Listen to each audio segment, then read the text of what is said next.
ഇതുവരെയും തയ്യാറായിട്ടില്ല എന്നുള്ളതാണ് യാഥാർത്ഥ്യം. ഗോപി, മനോജാണ് വിവരങ്ങൾ നൽകിയത്. ഇനി പ്രധാനമന്ത്രിയുടെ മൻ കി ബാത്തിലേക്ക്.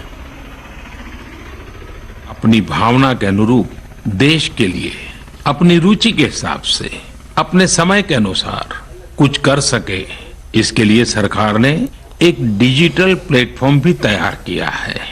ये प्लेटफॉर्म है covidwarriors.gov.in. मैं दोबारा बोलता हूं, covidwarriors.gov.in.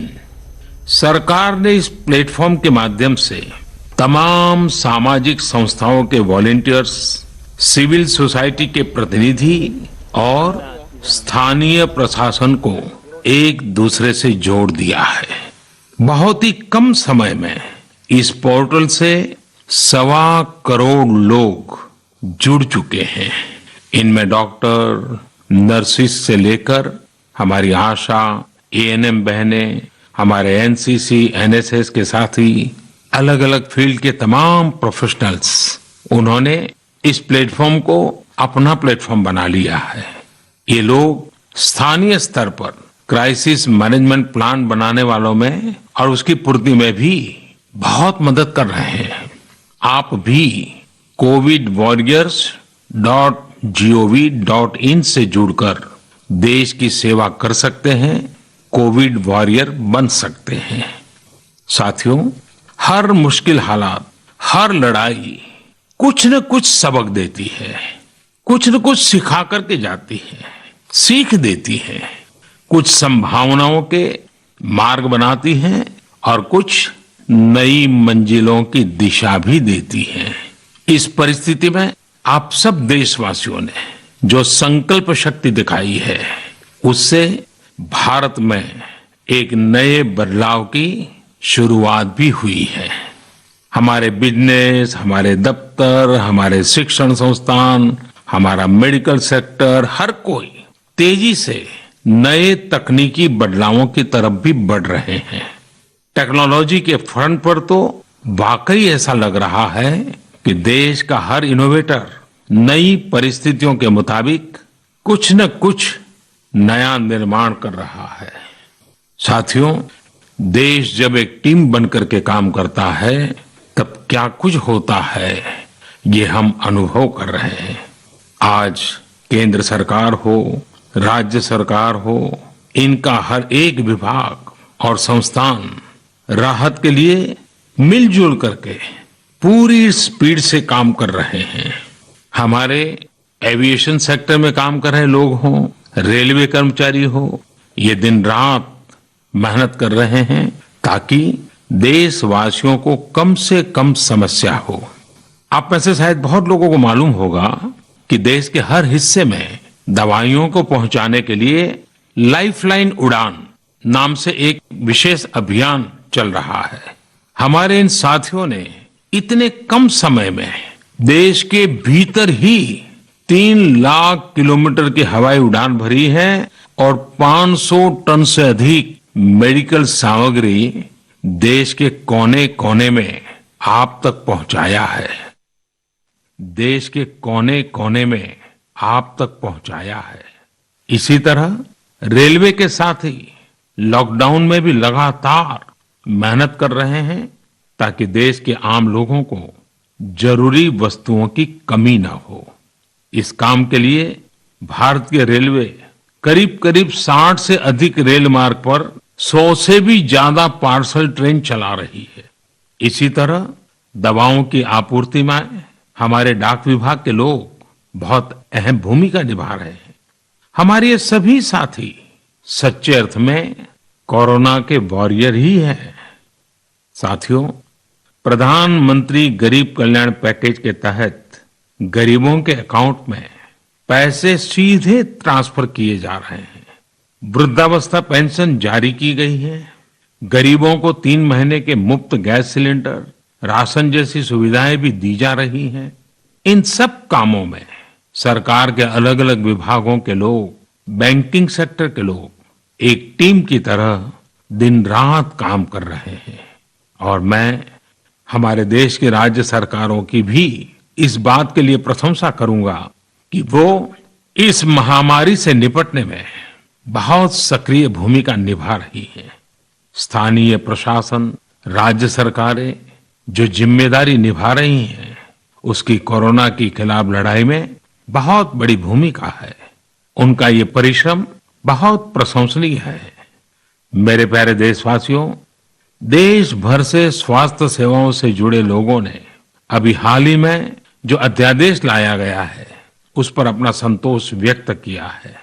इस अध्यादेश में कोरोना वॉरियर्स के साथ हिंसा, उत्पीड़न और उन्हें किसी रूप में चोट पहुंचाने वालों के खिलाफ बेहद सख्त सजा का प्रावधान किया गया है।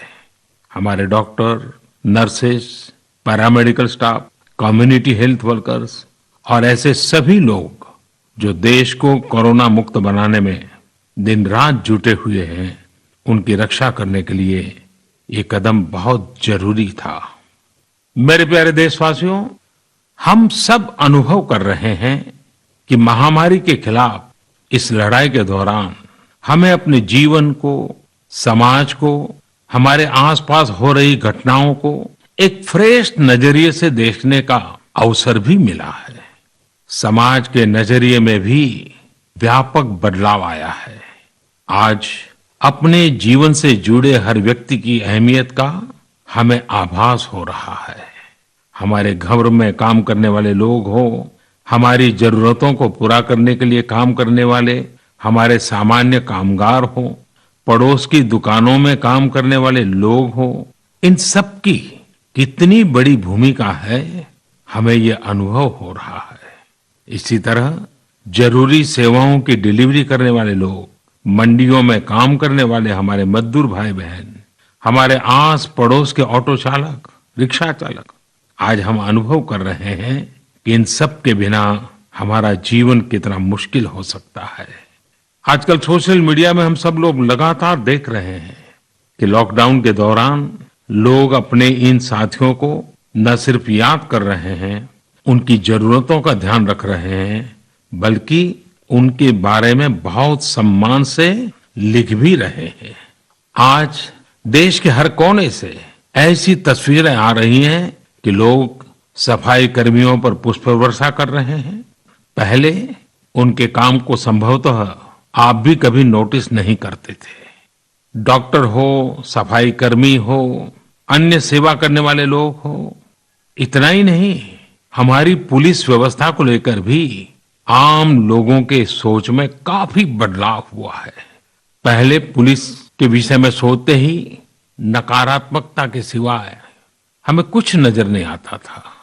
हमारे पुलिसकर्मी आज गरीबों, जरूरतमंदों को खाना पहुंचा रहे हैं, दवा पहुंचा रहे हैं। जिस तरह से हर मदद के लिए पुलिस सामने आ रही है, इससे पुलिसिंग का मानवीय और संवेदनशील पक्ष हमारे सामने उभर करके आया है, हमारे मन को झकझोर दिया है, हमारे दिल को छू लिया है। एक ऐसा अवसर है जिसमें आम लोग पुलिस से भावात्मक तरीके से जुड़ रहे हैं। हमारे पुलिस कर्मियों ने इसे जनता की सेवा के एक अवसर के रूप में लिया है और मुझे पूरा विश्वास है इन घटनाओं से आने वाले समय में सच्चे अर्थ में बहुत ही सकारात्मक बदलाव आ सकता है और हम सब ने इस सकारात्मकता को कभी भी नकारात्मकता के रंग से रंगना नहीं है। साथियों, हम अक्सर सुनते हैं प्रकृति, विकृति और संस्कृति। इन शब्दों को एक साथ देखें और इसके पीछे के भाव को देखें तो आपको जीवन को समझने का भी एक नया द्वार खुलता हुआ दिखेगा। अगर मानव प्रकृति की चर्चा करें तो ये मेरा है, मैं इसका उपयोग करता हूं। इसको और इस भावना को बहुत स्वाभाविक माना जाता है, किसी को इसमें कोई ऐतराज नहीं होता, इसे हम प्रकृति कह सकते हैं। लेकिन जो मेरा नहीं है, जिस पर मेरा हक नहीं है, उसे मैं दूसरे से छीन लेता हूं, उसे छीनकर उपयोग में लाता हूं, तो हम इसे विकृति कह सकते हैं। इन दोनों से परे, प्रकृति और विकृति से ऊपर जब कोई संस्कारित मन सोचता है या व्यवहार करता है तो हमें संस्कृति नजर आती है।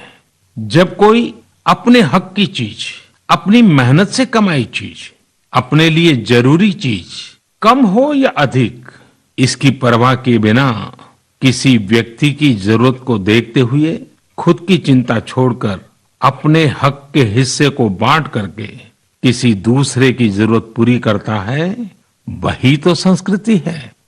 साथियों, जब कसौटी का काल होता है तब इन गुणों का परीक्षण होता है। आपने पिछले दिनों देखा होगा कि भारत ने अपने संस्कारों के अनुरूप, हमारी सोच के अनुरूप, हमारी संस्कृति का निर्वहन करते हुए कुछ फैसले लिए। संकट की इस घड़ी में दुनिया के लिए भी, समृद्ध देशों के लिए भी दवाइयों का संकट बहुत ज्यादा रहा है। एक ऐसा समय है कि अगर भारत दुनिया को दवाइयां न भी दे तो कोई भारत को दोषी नहीं मानता। हर देश समझ रहा है कि भारत के लिए भी उसकी प्राथमिकता अपने नागरिकों का जीवन बचाना है। लेकिन साथियों, भारत ने प्रकृति विकृति की सोच से परे होकर फैसला लिया। भारत ने अपनी संस्कृति के अनुरूप फैसला लिया। हमने भारत की आवश्यकताओं के लिए जो करना था उसका प्रयास तो बढ़ाया ही, लेकिन दुनिया भर से आ रही मानवता की रक्षा की पुकार पर भी पूरा पूरा ध्यान दिया। हमने विश्व के हर जरूरतमंद तक दवाइयों को पहुंचाने का बीड़ा उठाया और मानवता के इस काम को करके दिखाया। आज जब मेरी अनेक देशों के राष्ट्राध्यक्षों से फोन पर बात होती है तो भारत की जनता का आभार जरूर व्यक्त करते हैं। जब वो लोग कहते हैं thank you India, thank you people of India, तो देश के लिए गर्व और बढ़ जाता है। इसी तरह इस समय दुनिया भर में भारत के आयुर्वेद और योग के महत्व को भी लोग बड़े विशिष्ट भाव से देख रहे हैं। सोशल मीडिया पर देखिए, हर तरफ इम्यूनिटी बढ़ाने के लिए किस तरह से भारत के आयुर्वेद और योग की चर्चा हो रही है। कोरोना की दृष्टि से आयुष मंत्रालय ने इम्यूनिटी बढ़ाने के लिए जो प्रोटोकॉल दिया था, मुझे विश्वास है कि आप लोग इसका प्रयोग जरूर कर रहे होंगे। गर्म पानी, काढ़ा और जो अन्य दिशा निर्देश आयुष मंत्रालय ने जारी किए हैं वो आप अपनी दिनचर्या में शामिल करेंगे तो आपको बहुत लाभ होगा। साथियों, वैसे ये दुर्भाग्य रहा है कि कई बार हम अपनी ही शक्तियां और समृद्ध परंपराओं को पहचानने से इनकार कर देते हैं। लेकिन जब विश्व का कोई दूसरा देश एविडेंस बेस्ड रिसर्च के आधार पर वही बात करता है, हमारी फॉर्मूला हमें सिखाता है, तो हम उसे हाथों हाथ ले लेते हैं। संभवतः इसके पीछे एक बहुत बड़ा कारण सैकड़ों वर्षों की हमारी गुलामी का कालखंड रहा है। इस वजह से कभी कभी हमें अपनी ही शक्ति पर विश्वास नहीं होता है, हमारा आत्मविश्वास कम नजर आता है। इसलिए हम अपने देश की अच्छी बातों को, हमारे पारंपरिक सिद्धांतों को एविडेंस बेस्ड रिसर्च के आधार पर आगे बढ़ाने के बजाय उसे छोड़ देते हैं, उसे हीन समझने लगते हैं। भारत की युवा पीढ़ी को अब इस चुनौती को स्वीकार करना होगा। जैसे विश्व ने योग को सहज स्वीकार किया है, वैसे ही हजारों वर्षों पुराने हमारे आयुर्वेद के सिद्धांतों को भी विश्व अवश्य स्वीकार करेगा।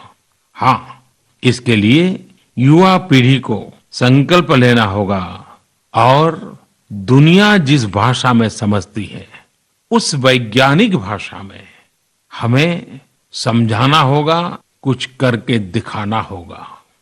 साथियों, वैसे कोविड-19 के कारण कई सकारात्मक बदलाव हमारे काम करने के तरीके, हमारी जीवन शैली और हमारी आदतों में भी स्वाभाविक रूप से अपनी जगह बना रहे हैं। आपने सबने भी महसूस किया होगा इस संकट ने कैसे अलग अलग विषयों पर हमारी समझ और हमारी चेतना को जागरूक किया है। जो असर हमें अपने आसपास देखने को मिल रहे हैं, इनमें सबसे पहला है मास्क पहनना और अपने चेहरे को ढककर रखना। कोरोना की वजह से बदलते हुए हालात में मास्क भी हमारे जीवन का हिस्सा बन रहा है। वैसे हमें इसकी भी आदत कभी नहीं रही कि हमारे आसपास के बहुत सारे लोग मास्क में दिखे, लेकिन अब हो यही रहा है। हाँ, इसका ये मतलब नहीं है कि जो मास्क लगाते हैं वे सभी बीमार हैं। और जब मैं मास्क की बात करता हूं तो मुझे एक पुरानी बात याद आती है। आप सबको भी याद होगा, एक जमाना था कि हमारे देश के कई ऐसे इलाके ऐसे होते थे कि वहां अगर कोई नागरिक फल खरीदता हुआ दिखता था तो आस पड़ोस के लोग उसको जरूर पूछते थे, क्या घर में कोई बीमार है? यानी फल मतलब बीमारी में ही खाया जाता है, ऐसी एक धारणा बनी हुई थी। हालांकि समय बदला और ये धारणा भी बदली। वैसे ही मास्क को लेकर भी धारणा अब बदलने वाली ही है। आप देखिएगा, मास्क अब सभ्य समाज का प्रतीक बन जाएगा। अगर बीमारी से खुद को बचना है और दूसरों को भी बचाना है तो आपको मास्क लगाना पड़ेगा। और मेरा तो सिंपल सुझाव रहता है, गमछा मुंह ढकना है। साथियों, हमारे समाज में एक और बड़ी जागरूकता ये आई है कि अब सभी लोग ये समझ रहे हैं कि सार्वजनिक स्थानों पर थूकने के क्या नुकसान हो सकते हैं। यहां वहां कहीं पर भी थूक देना गलत आदतों का हिस्सा बना हुआ था। ये स्वच्छता और स्वास्थ्य को गंभीर चुनौती भी देता था। वैसे एक तरह से देखें तो हम हमेशा से ही इस समस्या को जानते रहे, लेकिन ये समस्या समाज से समाप्त होने का नाम ही नहीं ले रही थी। अब वो समय आ गया है कि इस बुरी आदत को हमेशा हमेशा के लिए खत्म कर दिया जाए।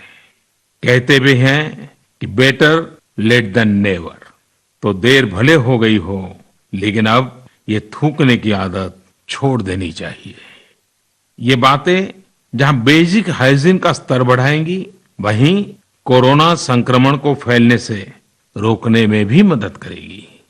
मेरे प्यारे देशवासियों, ये सुखद संयोग ही है कि आज जब आपसे मैं मन की बात कर रहा हूं तो अक्षय तृतीया का पवित्र पर्व भी है। साथियों, क्षय का अर्थ होता है विनाश, लेकिन जो कभी नष्ट नहीं हो, जो कभी समाप्त नहीं हो, वो अक्षय है। अपने घरों में हम सब इस पर्व को हर साल मनाते हैं, लेकिन इस साल हमारे लिए इसका विशेष महत्व है। आज के कठिन समय में यह एक ऐसा दिन है जो हमें याद दिलाता है कि हमारी आत्मा, हमारी भावना अक्षय है। यह दिन हमें याद दिलाता है कि चाहे कितनी भी कठिनाइयां रास्ता रोके, चाहे कितनी भी आपदाएं आए, चाहे कितनी भी बीमारियों का सामना करना पड़े, इनसे लड़ने और जूझने की मानवीय भावनाएं अक्षय है। माना जाता है कि यही वो दिन है जिस दिन भगवान श्री कृष्ण और भगवान सूर्यदेव के आशीर्वाद से पांडवों को अक्षय पात्र मिला था। अक्षय पात्र यानी एक ऐसा बर्तन जिसमें भोजन कभी समाप्त नहीं होता है। हमारे अन्नदाता किसान हर परिस्थिति में देश के लिए, हम सब के लिए इसी भावना से परिश्रम करते हैं। इन्हीं के परिश्रम से आज हम सब के लिए, गरीबों के लिए देश के पास अक्षय अन्न भंडार है। इस अक्षय तृतीया पर हमें अपने पर्यावरण, जंगल, नदियां और पूरे इकोसिस्टम के संरक्षण के बारे में भी सोचना चाहिए, जो हमारे जीवन में महत्वपूर्ण भूमिका निभाते हैं। अगर हम अक्षय रहना चाहते हैं तो हमें पहले यह सुनिश्चित करना होगा कि हमारी धरती अक्षय रहे।